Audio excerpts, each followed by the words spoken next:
पक्षीपुर गांव में पिंकी चिड़िया अपने माता पिता पीहू चिड़िया और छोटू चिड़ा के साथ रहती थी। दोनों ही अपनी बेटी पिंकी चिड़िया से बहुत प्यार करते थे, मगर पिंकी चिड़िया बड़ी ही शरारती थी और बार बार जंगल की तरफ अकेले निकल जाती थी। कहाँ पर मिली तुम्हें पिंकी? पिंकी फिर से जंगल में चली गई थी, अकेले ही। पिंकी बेटा, मैंने कितनी बार कहा है जंगल में अकेले मत जाया करो। मैंने तुमसे कितनी बार कहा है जंगल में अकेले मत जाया करो, पर तुम हो कि मेरी बात सुनती ही नहीं। आज तुम्हें कोई खाना नहीं मिलेगा। मम्मी, मुझे बहुत भूख लग रही है। मुझे जंगल में आम खाने बहुत पसंद है, इसलिए मैं जंगल में जाती हूँ। जाने दो बच्ची है, गलती हो जाती है। आप चुप रहिए। आपके लाड प्यार ने ही इसे बिगाड़ा है, इसलिए आज आपको भी खाना नहीं मिलेगा। अगली सुबह पिंकी चिड़िया बाहर खेल रही होती है और सोचती है, मुझे और आम खाने हैं, मगर सारे आम जंगल के पेड़ों पर लगे हुए हैं। अगर मैं अभी जाऊंगी तो मम्मी फिर से मुझे डांटेगी। मैं जल्दी से जाकर आ जाऊंगी तो उन्हें पता ही नहीं चलेगा कि मैं फिर से जंगल में गई थी। पिंकी चिड़िया जंगल की तरफ आम खाने के लिए उड़ जाती है। उसी जंगल में एक साधु एक बड़े से पेड़ के नीचे अपने ध्यान में लीन होते हैं। पिंकी चिड़िया को जंगल में एक आम का पेड़ दिखता है। पिंकी चिड़िया पेड़ पर बैठकर आम खाने लगती है। आम खाने के बाद आम की गुठली नीचे फेंक देती है। अचानक से वो गुठली साधु जी को जाकर लग जाता है। कौन है जिसने मुझे ये आम की गुठली मारी? मैं उसे श्राप देता हूँ कि जिसने भी मुझे यह गुठली मारी है उसकी त्वचा लकड़ी की हो जाए। उतने में ही वहाँ पर पिंकी चिड़िया अपने पंजों में आम लेकर आती है और साधु उसे देखकर निराश हो जाते हैं। क्या हुआ साधु जी, आप निराश क्यों हैं? ये लीजिए आम खाइए, आपको अच्छा लगेगा। ये मैंने क्या कर दिया? साधु होकर भी मैं अपने क्रोध पर नियंत्रण नहीं रख पाया। उतने में ही वहाँ पर पिंकी चिड़िया के माता पिता उसे ढूंढते हुए आ जाते हैं।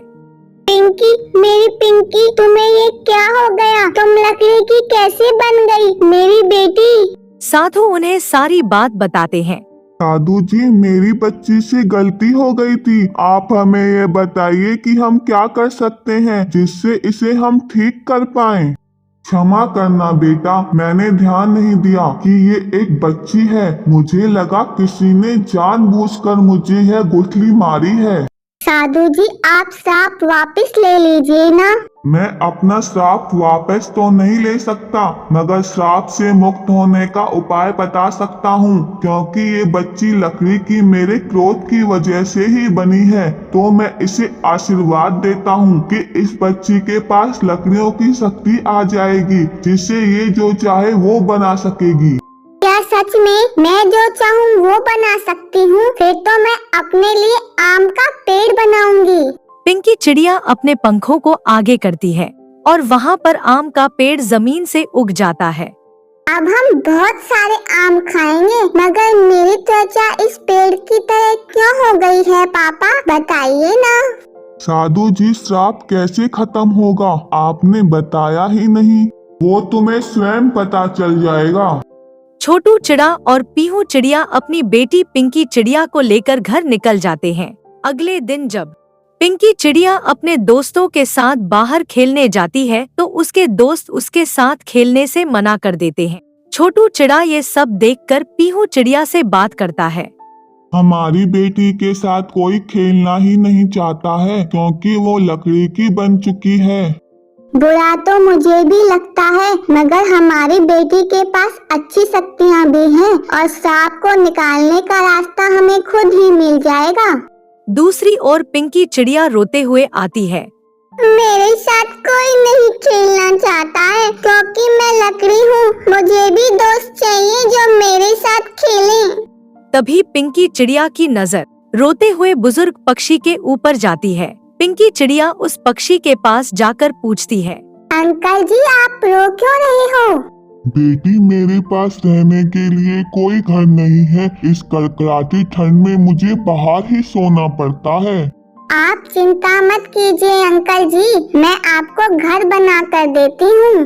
पिंकी चिड़िया अपने पंख को आगे करती है और जादुई तरीके से वहाँ पर एक लकड़ी का घर बन जाता है। वो बुजुर्ग पक्षी आश्चर्यचकित रह जाता है। बेटी तुम तो जादुई बच्ची हो। हाँ, मैं तो जादुई हूँ।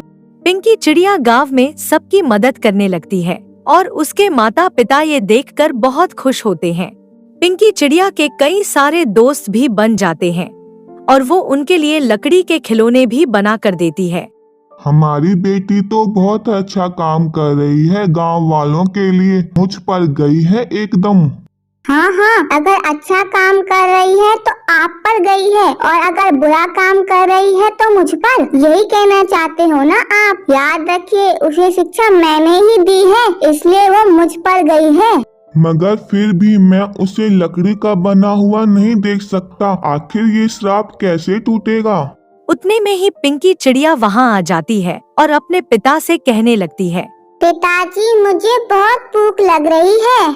हाँ बेटी, तुम्हारी माँ तुम्हें खाना देगी। मेरे पास तो कोई ढाबा है नहीं कि मैं तुम्हें जब चाहे तब खाना बना कर दूं।